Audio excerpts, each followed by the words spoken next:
VDU mokslininkai kartu su partneriais sukūrė išmanaus drenažo prototipą, kurį galite gyvai apžiūrėti VDU prototipų erdvėje.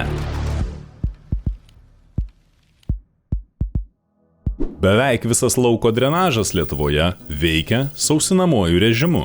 Reguliuojamasis drenažas leidžia drenažui veikti sausinamuoju ir drėgmės dirvožemyje kaupimo režimu.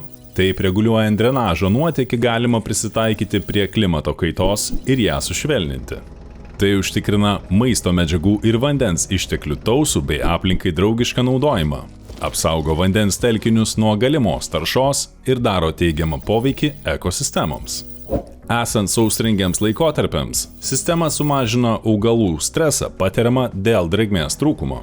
Išmanusis drenažas jutiklių pagalba leidžia vartotojai skaitmeninėje platformoje realiu laiku stebėti dirvožemio drėgmės, drenažo sistemos vandens nuotėkio, gruntinio vandens lygio ir klimatinius vietovės ir kitus duomenis, o mašininio mokymo algoritmai juos analizuodami suformuoja drenažo sistemos reguliavimo rekomendacijas.